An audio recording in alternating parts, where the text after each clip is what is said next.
नमस्कार। तो आज हम जो है फिर जो हमने पॉलिटी की सीरीज़ स्टार्ट की हुई है, आज हमारा उसका डे 7 है।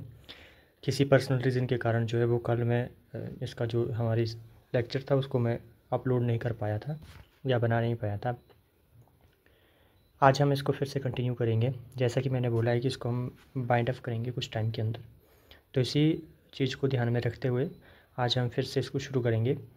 तो हमारा डे 7 है आज, चूँकि फंडामेंटल राइट्स है तो हम इसको जो है वो अच्छे से डिस्कस कर लेंगे। ये हमारा पार्ट 4 है फंडामेंटल राइट्स का। देखिए, इसको इतना डिटेल में डिस्कस करने का मुद्दा ये है दरअसल में कि एग्जामिनेशन पॉइंट ऑफ व्यू से ये काफ़ी इंपॉर्टेंट है। चाहे वो प्री हो चाहे मेंस हो, किसी भी स्टेज पर एग्ज़ाम हो, यहाँ से क्वेश्चन आने की संभावना काफ़ी ज़्यादा होती है, तो इसलिए भी ये चीज़ इंपॉर्टेंट हो जाती है। देखिए, हमने इससे पहले जो है वो हमने जो right to equality, liberty, right against exploitation and religious freedom की बात कर ली है। आज हम बात करेंगे right to cultural and educational rights की, और उसके बाद हम कॉन्स्टिट्यूशनल रेमेडीज़ की बात करेंगे जो कि आर्टिकल 32 में है। देखिए, इसमें क्या क्या चीज़ें हैं, आपको थोड़ा सा इन चीज़ों को ध्यान में रखना है।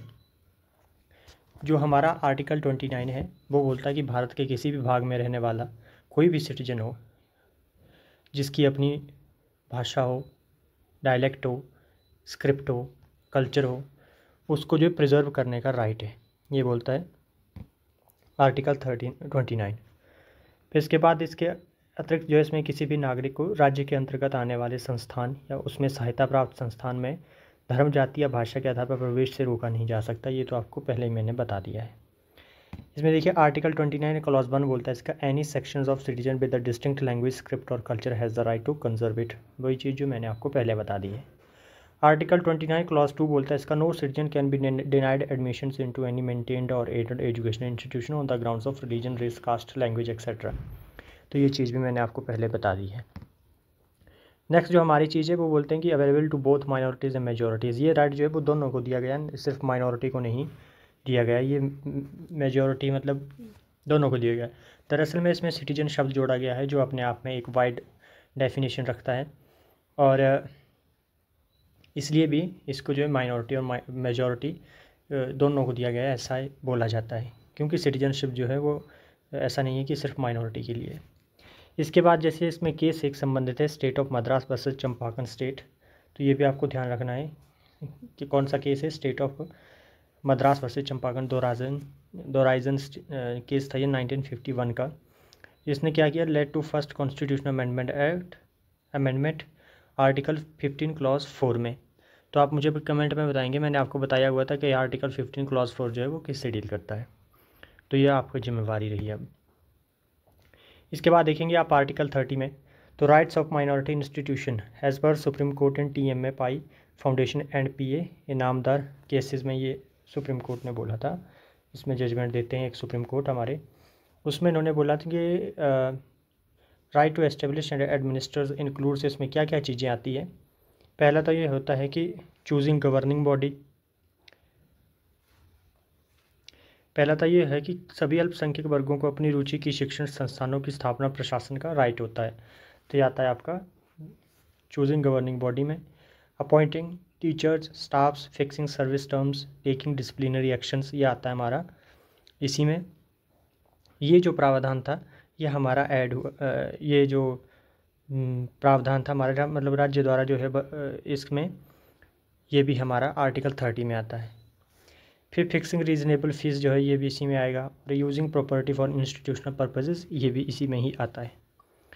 देन उसके बाद हमारा आता है, अगर हम लिमिटेशन की बात करें दोनों में, तो लिमिटेशन तरह subject to laws relating to public order, morality, health, educational standards, ये सब चीज़ें जो है वो इसमें ये लिमिटेशन है। इसमें मतलब कि जब स्टेट का इंटरफेयर बिल्कुल कम रहेगा तो उसमें ऑब्वियसली जो है वो डिस्क्रिशन आ जाती है इंडिविजुअल। टैक्सेशन की बात करें तो नेशनल इंटरेस्ट या सिक्योरिटी को देखते हुए टैक्सेशन लगाए जा सकते हैं। ये रिवर्स डिस्क्रिमिनेशन नॉट अलाउड है इसमें। Not extra advantage to minorities beyond constitutional limits, तो ये चीज़ होती है एक्स्ट्रा डिस्क्रिमिनेशन, रिवर्स डिस्क्रिमिनेशन में। फिर आर्टिकल हमारा 32 आता है जिसके बारे में हम सभी जानते हैं कि बहुत क्रूशियल एक एस्पेक्ट है हमारे कॉन्स्टिट्यूशन का। कॉन्स्टिट्यूशनल रेमेडीज़ इसको बोलते हैं। इसके इंट्रोडक्शन का मेन कारण था right to move the supreme court for enforcement of fundamental rights. तो इसके लाने का सबसे मुख्य कारण ये था। दैन उसके बाद इसमें डॉक्टर B.R. अम्बेडकर बोलते हैं heart and soul of the constitution.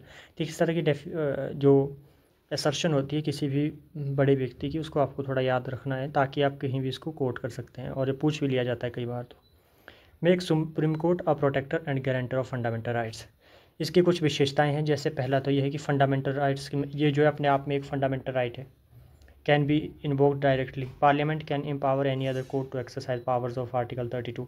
ये देखिए अब इसमें कन्फ्यूज हो सकते हैं आपकी, ये पावर जो है सुप्रीम कोर्ट किसी भी छोटे कोर्ट को दे सकता है, पर नहीं, ये पावर ट्रांसफ़र कर सकता है। जैसे मतलब किसी आगे, जैसे अगर मान लीजिए किसी डिस्ट्रिक्ट कोर्ट को ये पावर जाती है, तो ये पार्लियामेंट के पास है कि वो उन्हें ये पावर दे सकते हैं।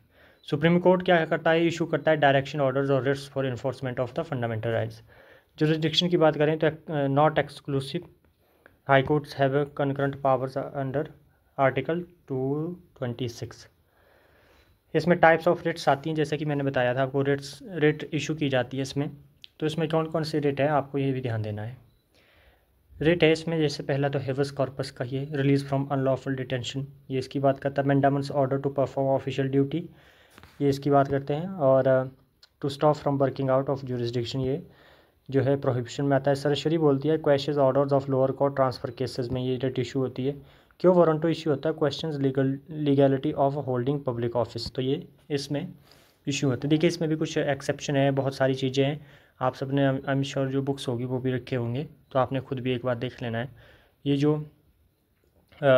इसकी सबसे बड़ी खूबसूरती ये होती है रिट्स की, कि इनके थ्रू जो है वो आप कोर्ट में जा सकते हैं, मतलब इनके अंडर आप अपील कर सकते हैं कोर्ट में जा कर के, और फंडामेंटल राइट्स को इन्फोर्स भी करवा सकते हैं।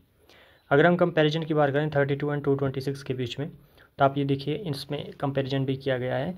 तो अथॉरिटी की बात की गई है, स्कोप, नेचर, टेरिटोरियल जुरिसडिक्शन की, एंड सस्पेंशन की। तो ये भी हमारे एग्जामिनेशन पॉइंट ऑफ व्यू से कई बार पूछ लिया जाता है, और कई बार पूछा नहीं है, पूछे भी गए हैं इसमें से सवाल कई बार, तो आपको इनका पता होना बहुत ज़रूरी हो जाता है। अब अगर हम सस्पेंशन ऑफ राइट्स की बात करें तो नेशनल इमरजेंसी अंडर आर्टिकल 359 जो है वो ये डायरेक्टली जो है वो प्रोहिबिट करता है इंडिविजुअल को सुप्रीम कोर्ट जाने के लिए, इस इरादे से कि फंडामेंटल राइट्स को लागू करवाएं। फिर आगे जो फंडामेंटल 20 एंड 21 है, ये जो है वो ये सस्पेंड नहीं होते हैं किसी भी सिचुएशन में। उसके बाद सिग्निफिकेंस की बात करें तो ये बहुत अच्छा, मतलब provides a guaranteed remedy against violation of fundamental rights, strength करता है जुडिशरी को रिव्यू करने के लिए, एंड मेंटेन करता है रूल ऑफ लॉ को। Armed forces and fundamental rights article 33 की बात करें तो इसमें प्रोविजन है जो रिस्ट्रिक्ट या एब्रोगेट करते हैं फंडामेंटल राइट्स को। इसमें आते हैं armed forces, parliamentary forces, police forces, intelligence agencies and other forces related to public order and security. इसका ऑब्जेक्टिव क्या है, proper discharge of duties, discipline and maintenance of public order. Power to make laws only parliament, इससे संबंधित कोई भी जो law है वो सिर्फ पार्लियामेंट बना सकती है, स्टेट लेजिस्लेचर नहीं बना सकते हैं। ये बहुत इंपॉर्टेंट चीज़ है, आपने इसको भी ध्यान में रखना है। नेक्स्ट जो हमारी चीज़ है इसमें एग्जांपल है। एग्जांपल इसमें देखिए कौन कौन से लॉ है ऐसे, army act 1950, navy act 1957, air force act जो है वो 1950 है, and police forces restriction of rights act 1966। देखिए आपसे पूछ लिया जा सकता है ऑर्डर में लगाने के लिए, तो आपको इनका भी पता होना बहुत ज़रूरी है। Martial law and fundamental rights जो है आर्टिकल 34। तो मार्शल लॉ है टेम्परेरी मिलिट्री रूल है एरिया में, in an area to restore order, and parliament can indemnify armed forces and administration for acts done under martial law. Scope क्या है इसका, suspend कर देता है ordinary law and government in the area, civil administration replaced by military administration. ये देखिए इसके बहुत सारे एग्जांपल है, आप मुझे बताएंगे कि कौन सी कंट्री में जो है वह इस तरह के कोप हुआ है। Can lead to restriction on fundamental rights, तो इस तरह की चीज़ें सब इसमें आती है। ग्राउंड्स ऑफ फॉर इम्पोजिशन है, जैसे वॉर हो जाता है, कहीं पे विद्रोह हो जाता है, या आर्मी इंसरेक्शन हो जाता है, तो इस तरह की चीज़ें होती है, तो ये सब लागू होता है। Declared in specific area not in whole country. फिर उसके बाद जो है ये मतलब किसी छोटे से एरिया में भी लग सकता है, पूरे देश में नहीं लगता है ये। फिर उसके बाद इफ़ेक्ट बताएं इसके, effect on certain fundamental rights, ये मैंने आपको बता दिया। आर्टिकल 33 जो है ये armed forces of police intelligence agencies वगैरह से है। उसके बाद आर्टिकल 34 की बात की है जैसे, तो ये martial law certain rights can be restricted और सस्पेंड कर देता है। फिर उसके बाद हमारा जो अगला है वो है पार्लियामेंट से पाबंद certain fundamental rights, only parliament. ये फिर से ध्यान दीजिए, यहाँ पे फिर से रिपीट होती है चीज़ कि पार्लियामेंट ही लॉ बना सकती है, जैसे impose restriction of fundamental rights of armed forces, police etcetera. फिर indemnify acts under martial law 34 article है। प्रिस्क्राइब पनिशमेंट फॉर अनटचेबिलिटी जैसे आर्टिकल 17 में। फिर लेबर एक्ट की बात की हुई है इसमें, लेबर फोर्स लेबर की। देन उसके बाद जो हमारे पास होता है right to property, present status क्या है इसका। देखिए 1978 से पहले जो था ये एक कॉन्स्टिट्यूशनल राइट्स था। फिर इसको क्या किया, ये आता था article 19 clause 1 sub clause F के अंदर, right to acquire hold and dispose of property, ये इस तरह से इसका टाइटल था। फिर आर्टिकल 31 जो है वो compulsory acquisition only with compensation की बात करता है कि अगर आपको किसी की लैंड को एक्विजिशन करनी है तो उसको कंपनसेट करना पड़ेगा, ये बात करता है आर्टिकल 31। 54th कॉन्स्टिट्यूशनल अमेंडमेंट जो है वो फंडामेंटल राइट्स को, जो राइट टू प्रॉपर्टी उसको फंडामेंटल राइट्स से हटा करके जो है वो एक कानूनी अधिकार बना देता है आर्टिकल 300 क्लॉज ए में। इसके बाद जो क्रिटिसिज्म होता है फंडामेंटल राइट्स का, ये बोलते हैं लिमिटेशन है फंडामेंटल राइट्स के ऊपर, जैसे कि obviously fundamental rights are not absolute in nature, restrict किया जा सकता है इनको पब्लिक ऑर्डर में, मॉरलिटी एंड सिक्योरिटी पर्पज़ से। इसमें देखिए एक चीज़ तो ये है कि no social and economic rights है इसमें, तो ये इसका एक ड्रॉबैक है। उसके बाद सस्पेंशन होता है इसका इमरजेंसी के दौरान। फिर उसके बाद जो है प्रिवेंटिव डिटेंशन है। फिर उसके बाद नो परमानेंस, मतलब कि जैसे कि इनको कम किया जा सकता है, एब्रोगेट किया जा सकता है, तो परमानेंट जो है ये राइट्स नहीं है। तो इस तरह के प्रोविज़न है, आप इसको खुद भी पढ़ सकते हैं। मतलब जब आपने पूरी कहानी पढ़ ली है तो आपको समझ में आ गया है कि क्या इसकी ड्रॉबैक्स हैं, क्या कुछ है। तो आज का लेक्चर हम यहीं पे ख़त्म करते हैं। आज हमारा जो टॉपिक था ये भी यहीं पे ख़त्म होता है। बाकी आप अपनी तैयारी को कंटिन्यू रखें। आपको जो है जैसे वैकेंसी आएंगी तो बता दूँगा मैं कि कौन सी पोस्टें अभी निकल रही है हिमाचल में और कौन सी संभावना है आने की। और यही मैसेज रहेगा मेरा, अपनी तैयारियों को बिल्कुल पीक पे रखिए। अगर छोटा सा अमाउंट चांस भी आपको मिलता है तो आप जो है वो पीछे ना रहें किसी से भी, और उस अपॉर्चुनिटी को ग्रैब कर पाएँ। Thank you and have a good, thank you.